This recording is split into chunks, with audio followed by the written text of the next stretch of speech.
Assalamualaikum warahmatullahi wabarakatuh. Hari ini kita akan mempelajari tentang materi bab 7 yaitu bioteknologi, materi IPA SMP MTS kelas 9 semester genap. Dipersembahkan oleh Nurul Ernawati Sarjana Pendidikan dari MTS Negeri 2 Trenggalek.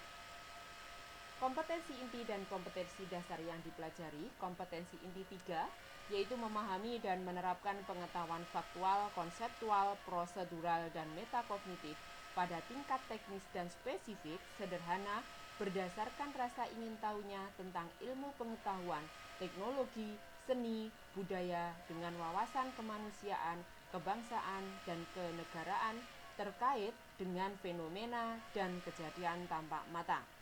Sedangkan kompetensi dasar yang dipelajari yaitu kompetensi dasar 3.7 yaitu menerapkan konsep bioteknologi dan perannya dalam kehidupan manusia. Sedangkan kompetensi inti 4 yaitu menunjukkan keterampilan menara, mengolah, dan menyaji secara kreatif, produktif, kritis, mandiri, kolaboratif, dan komunikatif dalam ranah konkret dan ranah abstrak sesuai dengan yang dipelajari di sekolah dan sumber lain yang sama dalam sudut pandang teori. Kompetensi dasar 4.7 yaitu membuat salah satu produk teknologi konvensional yang ada di lingkungan sekitar. Peta konsep yang akan dipelajari sesuai dengan diagram yang disajikan. Kita bahas pada bioteknologi. Bertambahnya populasi manusia dapat membawa dampak negatif bagi kelangsungan hidup manusia itu sendiri. Dampak yang paling jelas adalah ketersediaan bahan pangan yang tidak mampu mencukupi kebutuhan manusia. Oleh karena itu, manusia terus berusaha meningkatkan produktivitas. Dengan menggunakan bioteknologi, diharapkan masalah kebutuhan pangan dapat diatasi. Bagaimana peranan bioteknologi dalam meningkatkan produktivitas pangan? Kita bahas pada pengertian bioteknologi. Bioteknologi berasal dari kata bio yang artinya makhluk hidup dan teknologi yang artinya suatu cara atau alat untuk memudahkan manusia dalam memecahkan masalah atau membuat produk yang berguna. Sehingga bioteknologi adalah cabang ilmu yang mempelajari pemanfaatan makhluk hidup, baik itu bakteri, fungi atau jamur, virus dan lain-lain maupun produk dari makhluk hidup yang berupa enzim ataupun alkohol dalam proses produksi untuk menghasilkan barang dan jasa. Bioteknologi dibagi menjadi dua, yaitu bioteknologi konvensional dan bioteknologi modern. Bioteknologi konvensional adalah bioteknologi yang memanfaatkan langsung mikroorganisme seperti bakteri maupun jamur secara langsung, enzim yang dihasilkan mikroorganisme, dan melibatkan proses fermentasi untuk menghasilkan produk atau jasa. Contoh bioteknologi konvensional ada tempe, tape, roti, keju, dan yogurt. Bioteknologi modern adalah bioteknologi yang melibatkan beberapa ilmu diantaranya biokimia, mikrobiologi, mikologi, fisiologi, genetika, biologi molekuler, kimia, dan rekayasa genetika. Teknik rekayasa genetika dikenal dengan teknik DNA rekombinan, yaitu proses mengkombinasikan DNA suatu organisme ke dalam DNA organisme lain.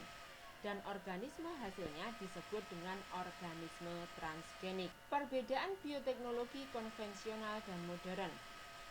Bioteknologi konvensional dilakukan secara sederhana, sedangkan modern menggunakan peralatan canggih. Bioteknologi konvensional tidak diproduksi dalam jumlah yang besar, sedangkan modern diproduksi dalam jumlah yang besar. Bioteknologi konvensional tidak menggunakan prinsip-prinsip ilmiah, bioteknologi modern menggunakan prinsip ilmiah. Bioteknologi konvensional menggunakan mikroorganisme, sedangkan bioteknologi modern ada yang menggunakan mikroorganisme dan bagian-bagian tubuh organisme. Contoh produk bioteknologi konvensional seperti disajikan pada tabel, yaitu ada bahan makanan dan minuman yang dihasilkan, ada 20 jenis, kemudian bahan dasarnya dan juga mikroorganisme yang berperan pada proses pembuatan bahan makanan yang dihasilkan. Bioteknologi pertanian. Yang pertama adalah kultur jaringan. Kultur artinya pembudidayaan, sedangkan jaringan artinya sekelompok sel yang mempunyai bentuk dan fungsi yang sama. Dengan demikian, kultur jaringan berarti membudidayakan suatu jaringan makhluk hidup menjadi individu baru yang mempunyai sifat yang sama seperti induknya. Insektisida dari bakteri. Bakteri menghasilkan zat yang mematikan bagi serangga sehingga dimanfaatkan sebagai insektisida. Bakteri yang digunakan sebagai insektisida adalah Bacillus thuringiensis. Bakteri ini menghasilkan racun yang disebut dengan protein kristal insektisida. Racun ini menyerang saluran pencernaan hama serangga sehingga hama tersebut berhenti makan dan akhirnya mati. Pembastaran atau persilangan. Pembastaran atau persilangan merupakan perkawinan antara dua individu tanaman yang berbeda varietas tetapi masih dalam satu spesies. Pembastaran merupakan cara yang sederhana, murah dan paling mudah untuk menghasilkan tanaman dengan varietas unggul. Para ahli pemuliaan tanaman di Indonesia telah berhasil menciptakan tanaman pangan varietas unggul dengan menggunakan cara ini. Contohnya ada padi IR8, padi IR20, PB8, HIPA 10, dan Impari 33. Teknologi nuklir. Pemanfaatan teknologi nuklir meliputi mutasi tanaman untuk mendapatkan varietas unggul, pemberantasan hama tanaman, pengawetan makanan, dan mengetahui masa pemupukan yang paling baik. Pengelolaan lahan pertanian. Pengelolaan lahan pertanian dapat dilakukan dengan dua cara, yaitu ekstensifikasi dan intensifikasi.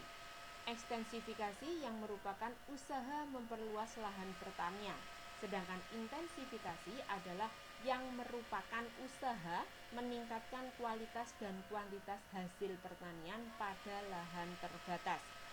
Intensifikasi dilaksanakan dengan menerapkan panca usaha tani, yaitu pengelolaan tanah, penggunaan bibit unggul, pemupukan, pengairan yang baik, dan pemberantasan hama, gulma, dan penyakit tanaman. Teknologi hidroponik. Hidroponik berasal dari kata Yunani yaitu hidro yang berarti air dan ponos yang artinya mengerjakan. Hidroponik merupakan metode bercocok tanam tanpa tanah. Media tanamnya dapat berupa kerikil, pasir, sabut kelapa, zat silikat, pecahan batu atau batu bata, potongan kayu atau busa. Keberhasilan hidroponik bergantung pada kebersihan wadah, media, dan tanaman yang digunakan. Keuntungan menggunakan teknik hidroponik adalah hasil tanaman yang berkualitas tinggi, bebas hama penyakit, penanaman tidak harus mengikuti musim tanam, tidak memerlukan tanah yang luas, serta penggunaan air dan pupuk menjadi lebih hemat. Rekayasa genetika. Rekayasa genetika merupakan suatu usaha memanipulasi sifat genetik makhluk hidup untuk menghasilkan makhluk hidup yang memiliki sifat yang diinginkan. Rekayasa genetika dapat dilakukan dengan menambah, mengurangi, atau menggabungkan dua materi genetik atau DNA yang berasal dari dua organisme berbeda. Hasil penggabungan dua materi genetika yang berasal dari dua organisme berbeda disebut dengan DNA rekombinan. Di bidang pertanian telah banyak dilakukan rekayasa genetik untuk menghasilkan tanaman unggul yang dapat meningkatkan produktivitas dan ketahanan pangan. Di antaranya, tanaman tomat yang tahan busuk, tanaman jagung kapas dan kedelai yang tahan terhadap insektisida, tanaman kapas yang resisten terhadap herbisida, tanaman pepaya yang tahan terhadap serangan virus pink spot, beras golden rice yang kaya akan beta-karotin atau provitamin A, beras yang kaya zat besi direkayasa dengan menyisipkan gen dari tanaman buncis ke tanaman padi, dan tebu transgenik yang dihasilkan oleh tim peneliti Universitas Negeri Jember menghasilkan tebu yang tahan kekeringan. Bioteknologi pengolahan pangan. Ada tempe, dibantu oleh Rhizopus oryzae. Roti, mikroorganismenya adalah Saccharomyces cerevisiae. Yogurt, mikroorganismenya Lactobacillus bulgaricus dan Streptococcus thermophilus.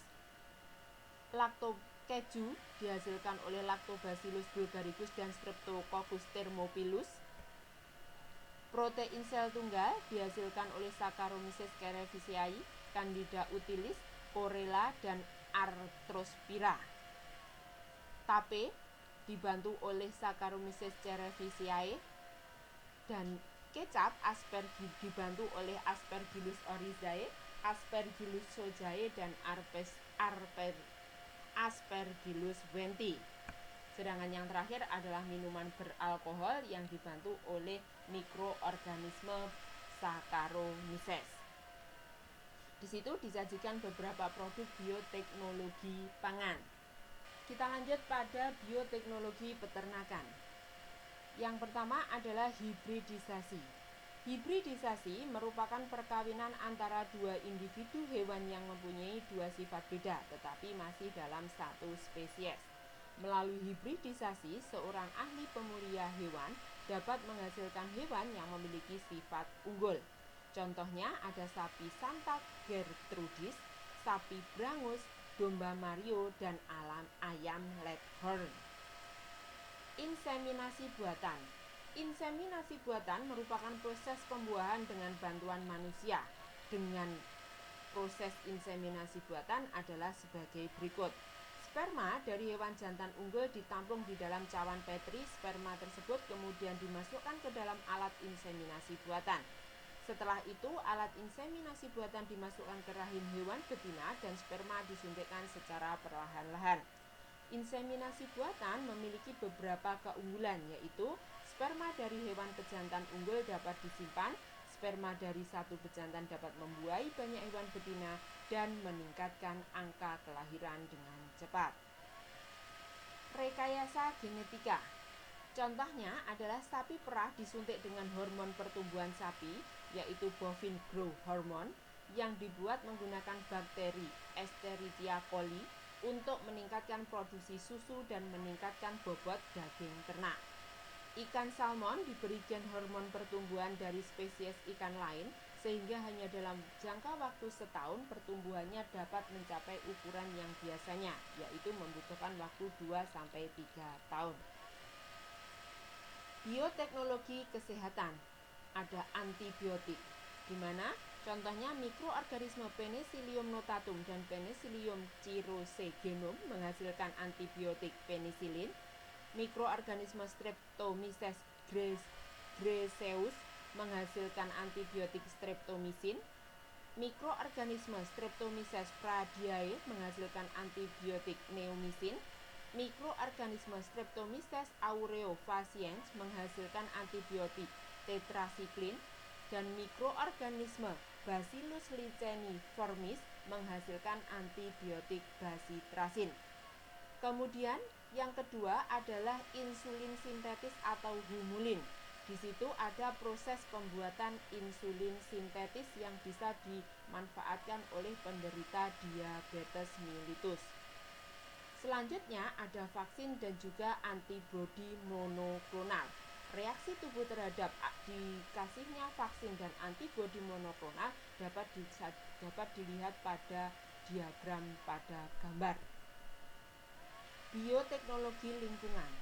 Untuk mengatasi pencemaran di laut atau perairan akibat tumpahan minyak, ilmuwan menggunakan bakteri dari genus Pseudomonas untuk membersihkan tumpahan minyak. Bakteri Pseudomonas mampu memanfaatkan minyak sebagai sumber energinya dengan cara memecah minyak menjadi karbon dioksida. Pemanfaatan bakteri untuk mendegradasi atau menguraikan polutan yang mencemari lingkungan disebut dengan bioremediasi.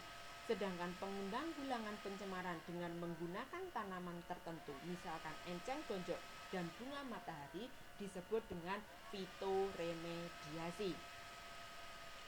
Bioteknologi forensik. Forensik merupakan aplikasi teknik-teknik dan metode ilmiah yang digunakan untuk menginvestigasi suatu kejahatan atau tindak kriminal. Teknik investigasi yang digunakan adalah melalui teknik DNA fingerprinting atau sidik jari. Di situ disajikan gambar hasil sidik jari. Dampak penerapan dan perkembangan bioteknologi. Yang pertama, dampak terhadap lingkungan. Adanya organisme transgenik akan dapat mencemari keanekaragaman gen yang ada di lingkungan alami atau merusak plasma nutfah. Selain itu juga dapat menimbulkan hama baru yang lebih kuat daripada hama sebelumnya dan mengganggu keseimbangan ekosistem. Dampak yang kedua adalah dampak terhadap kesehatan. Dengan banyaknya organisme transgenik yang dikonsumsi manusia, dikhawatirkan dapat memicu timbulnya penyakit pada beberapa orang yang sensitif terhadap zat yang dihasilkan oleh organisme transgenik tersebut. Sedangkan dampak yang ketiga adalah dampak sosial dan ekonomi. Petani dengan modal yang besar dapat mengembangkan pertanian transgenik dan dapat meningkatkan hasil dan kualitas yang baik dan mengalahkan petani tradisional. Dengan seperti itu dapat memperlebar celah ekonomi atau celah sosial dan ekonomi antara petani dengan modal yang besar dengan petani tradisional. Demikian materi yang dapat kami sampaikan. Terima kasih atas perhatiannya. Sampai ketemu pada materi-materi berikutnya. Jika bermanfaat jangan lupa like, share, and subscribe. Terima kasih. Wassalamualaikum warahmatullahi wabarakatuh.